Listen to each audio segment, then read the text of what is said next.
Hello, and welcome to the Confessions from the Car podcast, the place where we unpack the complexities of being raised by an emotionally immature parent.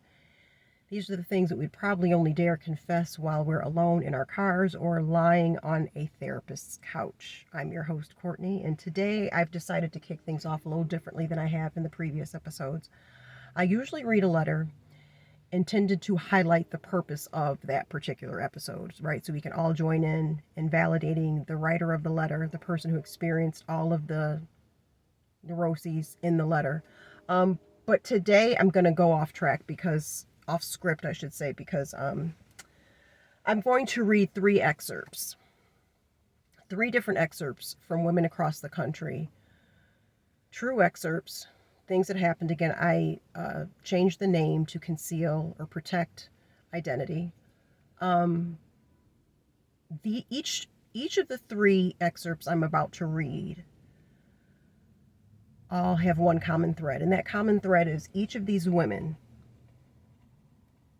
each one is describing the moment they realized that something was really off with their parent. And if you're on this podcast, if you're a listener, watcher of this podcast, you know what I'm talking about. It's the moment where it's the point of no return. You've crossed into the threshold of, okay, now I know I'm not crazy. You still have your doubts, you still have your moments, but something happened with your parent, your mother or father. And again, I'm going to use the word parent. I'm going to say mother. And although I say mother, the things that I say about a particular mother are most definitely can be applicable to a father and vice versa. So I won't say parent all the time, but just know that I'm using the term parent, mother, father interchangeably, unless I'm specifically referencing something that only a mother could do or a father could do in rare cases. But we all have these moments where we realize that we're not dealing with just a parent that had a bad day. We're seeing a pattern, even if we haven't called it a pattern yet, but we're seeing something. We're seeing the emergence of, or the re-emergence of something that lets you think that there's something deeper here, okay? So the first one I'm going to read is Sydney from Florida. And Sydney writes, immediately after my husband and I closed on our first home, we were ecstatic and couldn't wait to share the news with my dad. But instead of telling him, we decided to show him. We surprised him by texting him our new address. We invited him over, and as soon as he pulled into the driveway, we popped out of the garage and yelled, "Welcome to our new home!" My dad slowly got out of the car, went pale as a ghost, and then proceeded to give our home the once-over. He inquired about the square footage, and when we told him, oh my gosh, he got back in his car and left. My husband and I were dumbfounded, and I was embarrassed and extremely hurt. My husband couldn't figure out why my dad was so pissed, but I understood immediately. My dad was jealous that our new home was bigger than his. My dad always wanted me to do well, but never better than him. Deep down, I feared that he might react crazily, but ultimately, I was in denial. I should have known better than to invite him in the first place. That's Sydney from Florida. Now we're going to move on to Trisha from Michigan, and she writes, I recently started setting boundaries and pulling away from my mother emotionally, and I know she's noticed and felt the shift. I've talked to her countless times over the years and explained to her how her controlling and dismissive ways make me feel. But instead of changing, she has doubled down. My mother has become even more insistent about making plans with me, even though the tension between us has never been worse. My mother will call me and act like everything is fine between us, and then immediately ask me if I'll be traveling for work soon. She won't ask anything else about my life, and then expect me to carry the weight of the conversation. I've finally cracked the code. My mother doesn't care about anything that's going on in my life. Not even the travel that I do for my job. The reason my mother asks whether I'll be traveling soon is because she's trying to assess my availability. Because if she learns that I'm not traveling for work, my mother automatically assumes I'll be available to take her out for coffee or lunch. That's the real reason why she asks. She just sees me as a tool to mitigate her boredom. Nothing more, nothing less. And finally, we have Drew from Colorado, and she writes this. Oh, this one's an interesting one. The first time I truly had to acknowledge that my mother was unreasonably selfish was during the pandemic, when she tantrumed on the phone when I told her that my young daughter was devastated because her gymnastics class had been canceled until further notice. My mother's response was, quote, "But what about me? She's more upset about her class being canceled than she is about not seeing me?" End quote. The idea that my mother couldn't empathize with the intensity of her 8-year-old daughter's disappointment was incredible to me. Gymnastics was and continues to be my daughter's world, and the realization that my mother still had to insert herself in her granddaughter's life in such a way was absolutely soul-crushing. Okay, so what is this, the 4th episode? I have never mentioned a word of the day, but you know what? This topic calls for one. This topic of acknowledging your parents, I'm going to say parents, mother, father, caregivers, emotional limitations. The moment you concretely realize for certain that there is emotional immaturity, not just a little bit of selfishness, not just a little bit of irrationality, not just a litany or a string of bad days. We're talking about emotional immaturity, a condition, an actual condition. The minute we connect the dots, okay? The minute we follow the red bouncing ball and come to that conclusion, I'm going to tell you what is probably, again, I'm no doctor, I'm no therapist, I'm just someone who's walked the walk and is still on the path to healing, have come a long way, still has a way to go. I don't know if there's ever an end. Way better than I used to be. But I can tell you with great authority that the number one feeling that probably all 3 of those women will get to, if they have not already, is grief. Underneath all of that anger, sometimes even rage, the confusion of like, does my parent really not get it? Are they choosing not to get it? Like, is it me?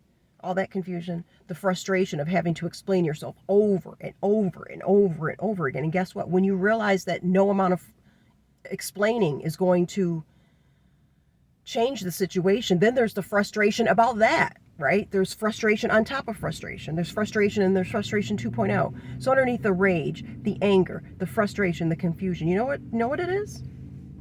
It's grief. It's grief.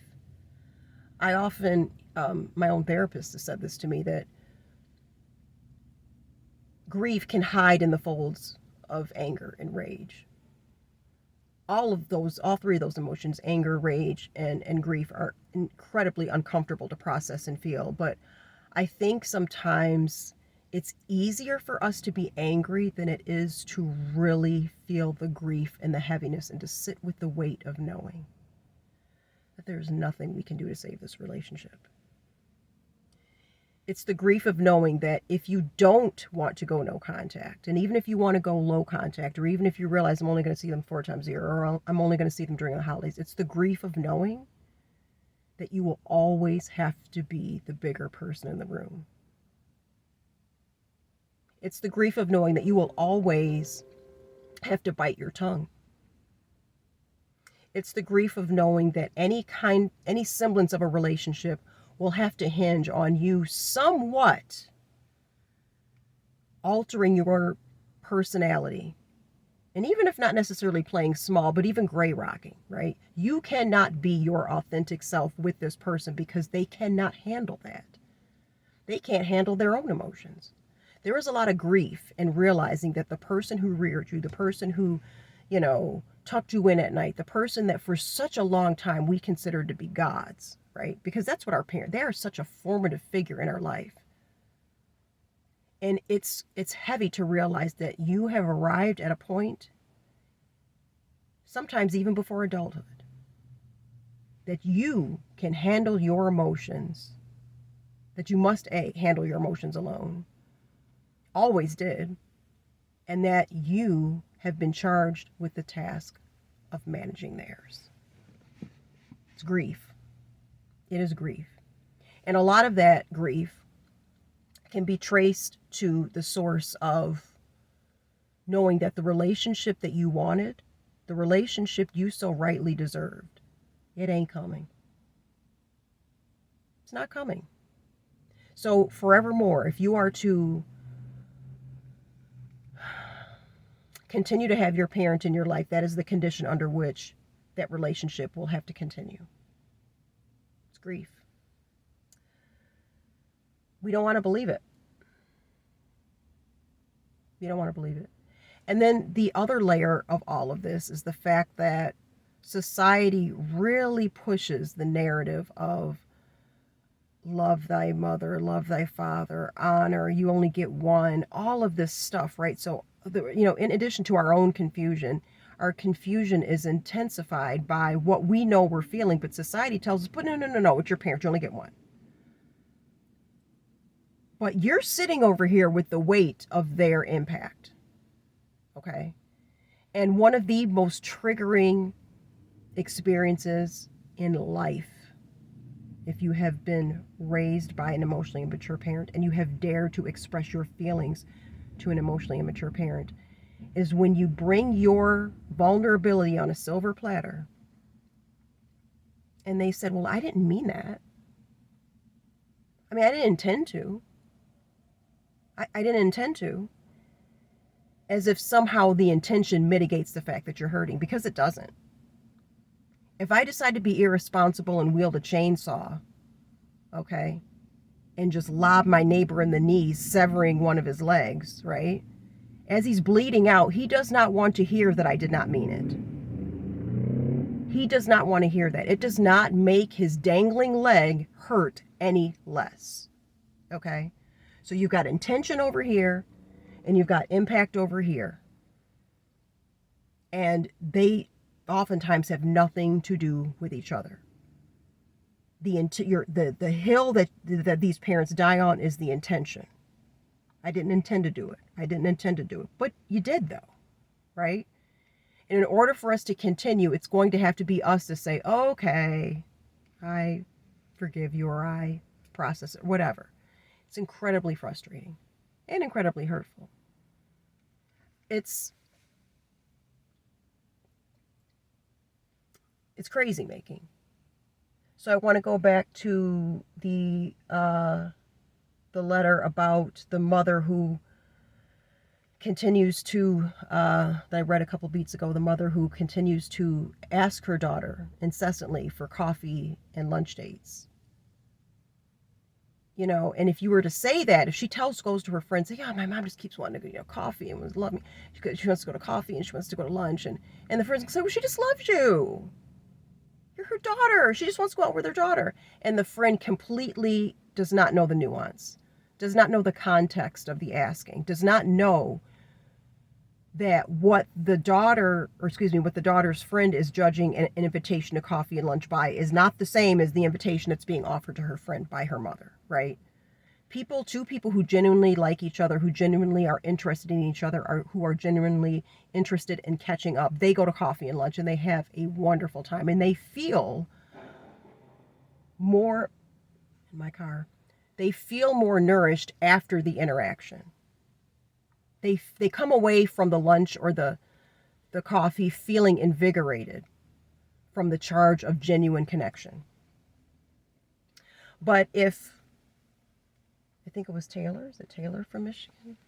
Let me get her name right. If she goes to an outing with her mom, yeah, I was right. Oh, no, sorry, Trisha from Michigan. If Trisha from Michigan goes to coffee or lunch with her mom, I can bet you she's going to come away feeling worse. And that's because the interaction is going to be emotionally parasitic. It's one way. It's going to consist of Trisha sitting there playing small in the sense that she cannot tell her mother everything because her mother, A, doesn't want to listen. And Trisha has the innate wisdom of knowing that any little thing could trigger her mother's jealousy or insecurity. So it's like, oh, better not say that, right? Juxtapose that if Trisha was going to lunch or coffee with a genuine friend who was, wanting to hear about Trisha's experiences at work, or wanted to hear about Trisha's date with her this new guy or whatever. Having the freedom to be vulnerable and to be open, that invigorates us. We are beings who like connection, who thrive on connection. Having to sit and endure an encounter with her mother would leave Trisha coming away from the experience feeling drained. Drained because her mother is taking. Her mother is taking. And meanwhile, Trisha is balancing. That's what this is about. And so the bid for connection in that instance feels hollow. It doesn't feel like, hey, let's go catch up for coffee. No, it feels like let me suck some emotion out of you because I'm bored. And what's worse is that this is your mother. Who everyone says you should have, clear your dance card for and make time for, because you only get one. And Trisha has probably been doing this before she even had a name for it. She was probably her mother's little best friend from the time she was, knee-high to a grasshopper. But everyone's saying, oh, you're so close. Right? It's parentification is what it is, but no one calls it that. Everyone says you're close. Because on the surface, it looks like you're close. But on the inside, you're feeling like you're breaking. That's why I made this podcast. Because for so many years, people are walking around like emotional zombies, being, questioning themselves.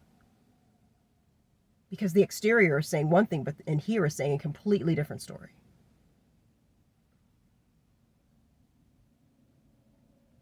And then the grief comes from this. Like I said, the parents aren't changing. So if you've made your parent aware of what is bothering you, and there is no behavioral follow through, it's futile. Awareness without change is essentially garbage. Excuse my friend. That's what it is. Let's call it for what it is. I want to read you something though really quickly. I want to read to you an excerpt from a book by the name of The Good Daughter Syndrome. Okay, you want to see how many dog ears and highlights I have of this? This is The Good Daughter Syndrome by Catherine Fabrizio. Trisha, get this book. But I'm going to read you something. This is page 73 of The Good Daughter Syndrome. And this excerpt is called Why She Does It. Again, we can probably apply this to men too, but this is in particular mother-daughters, and not only mothers, but mother-daughter relationships, because emotionally immature mothers will treat their sons different. Will they be, emotional drags, emotional drains? Yes, they will. But there is a specific dynamic between emotionally immature mother and her daughter. That's what Catherine speaks to in this book. And she says why she does it. When she says why she does it, why is the mother like this? What's behind all this insanity? She writes, it's the combination of your mother's desperate fear of rejection and your reaction as the good daughter to that fear. So when you discard her choices and music for your own and whisper secrets to your best friend instead of to her, your mom feels more than a twinge of sadness. She experiences it as a sucker punch to the gut.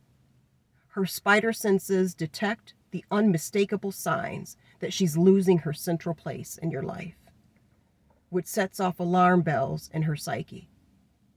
Something in this mother's past sent her the clear message that pulling away equals rejection, which equals abandonment.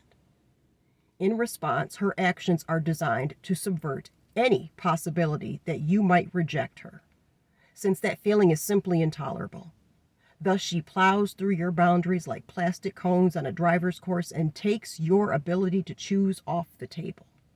In doing so, she controls the playing field to keep from feeling left, rejected, or abandoned.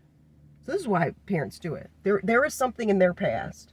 There is a shortcoming, a trauma, an untended to wound.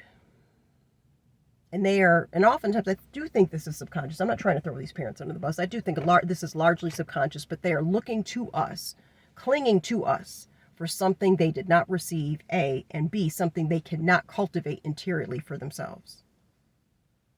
I think that's the case for the father we heard about too. I think that is the case with him.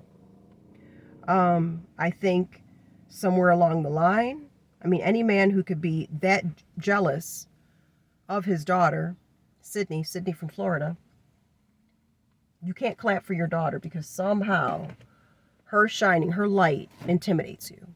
Something happened. That is not healthy. I mentioned Catherine's book, but I'll tell you what, I wrote my book. My first book in my confession series, Confessions, a collection of narratives from the daughters of dysfunctional families. I wrote this book as a supplement to books like Catherine's, because Catherine's book tells you the why, right? Tells you why all of this is going on. I decided to launch this book series as a way to validate the actual stories, right? You know, sometimes I would lie awake and I would wonder, is someone so going through something like this? Is this like, how characteristic is this, right? This issue that I had with my mom or this issue I had with my dad. Like, how unique is this? And so I can read a ton of books like Catherine's and they can ring true, but I also would like to hear, I would like to know, it's validating for me to know that other people experience their emotionally immature parents like mine. I really truly feel like we all, there is some strength in us knowing that we're not alone. I wrote one of the stories in this edition of Confessions is When Your Mother Can't Love You by Veronica. She says it's like death by 1,000 paper cuts. Veronica came to the realization that I think a lot of these women will soon, if not already, come to the conclusion of, and again, I don't want to sound callous, because if you were to ask any of these mothers, you know, do you love your daughters? And of course they would say yes. Undoubtedly they would say yes, but come at me if you want. But this is my hill to die on. What they think is love is not love. What these mothers think is love is not true unconditional love. First of all, whatever it is, it's conditional. I love you, but you owe me. I love you. I love you. I gave birth to you. I gave you life. So therefore, what bigger gift is there? So now you pour into me. Look what I did you. You're here because of me. So now I want you to pour into me and give me what I didn't get before you. Finally, I have someone to give it to me. Maybe my mother didn't. Maybe my father didn't. Maybe my siblings didn't. Maybe my significant other, my husband, boyfriend, they didn't. But you can, because I gave you life. You owe me. That's what I think this is about. I truly do. I'm going to leave you with something. Now, this is an interesting book. It's called Making Choices. It's by Alexandra Stoddard, The Joy of a Courageous Life. And now this is a little bit of everything. Like, Alexandra just pontificates about life and career and choosing yourself. Like, this isn't one of those like self-help books about emotionally immature parents. That's not it at all. But in her section about relationships with parents, oh my God, excuse me, I just burped. When I read this for the first time, I felt so seen. I'm going to read this, okay? This is Alexandra Stoddard, Making Choices, The Joy of a Courageous Life. And I think this book, oh my God, this book is so old. I think this book came out when I was in high school, if I'm not mistaken. Copyright 1994. I graduated from high school in 95. This just goes to show you that wisdom. This is why you never throw away books. Like, I mean, I don't care how old books are. There are so many invaluable nuggets of wisdom. Okay, let me read you this one. This is on page 99. A client's beautiful daughter. Now, this is the voice of Alexandra. Okay. A client's beautiful daughter, Marcia, whom I've known since the day she was born, confided in me recently after I asked her how her mother was. Quote, Alexandra, Mom's a bit off. She's 55, alone and menopausal. She doesn't have much money. She's jealous of me, my marriage to Sam, my figure, my baby, our house. She really isn't at her best, I'm afraid. She says things that hurt me a lot, end quote. I listened sympathetically. That is, Alexandra listened. Penny's life hadn't worked out very well. So Penny is Marcia's mom. Penny's life hadn't worked out very well. Who could have predicted that her husband would have affairs, that he would be stingy in the divorce settlement, that she would never find a man with whom to feel compatible? Sorry, I've got an alarm going on. She never wanted to be a career woman, so Penny wasn't that good at earning a living. Before she fell in love with Sam, Marcia tried to be her mother's best friend, as many of us do. They talked every day on the phone. When they were together, they spoke of extremely personal things, including sex. I never went that far, thank goodness. No lines were drawn. Marcia thought Penny was hip, but Marcia wasn't looking ahead to when she'd want to have a life of her own. And that's when the tide turns. When we assert our independence, that's when we really see the true colors of these emotionally immature parents. Penny was now suffering from a feeling of abandonment. This is the mother. Penny, the mother, was suffering from a feeling of abandonment. When Marcia announced that she was going to Florida to be with Sam's parents and family one Christmas, Penny sulked. In an outburst of frustration, she told her daughter, "Since you and Sam got married, you treat me incidentally. I'm no longer important in your life. I'm peripheral. I couldn't have done a good job of raising you if you act this way." End quote. Obviously, Penny was feeling sorry for herself. Parents can be emotionally needy, financially needy, spiritually needy. It's hard for a child to enjoy a life of relative independence with a needy parent around, since in such cases the child often has to act the role of the parent. Ding. Marcia regularly gave her mother money, but because Marcia was establishing a life with Sam, Penny felt exhausted. Her only child was abandoning her. Marcia chose Sam. She did nothing wrong. The best thing she can do for herself now is not to give in to her mother's whiny, manipulative, self-pitying ways. Penny's lack of self-reliance tainted her relationship with the one person she loved most. Marcia now has to learn to honor and respect her mother without trying to satisfy her every need. It's hard, but her choice is clear. If she didn't put some distance between herself and her mother, she could not give her undivided attention to nurturing her own marriage, her new baby George, and her own life. I added that own part.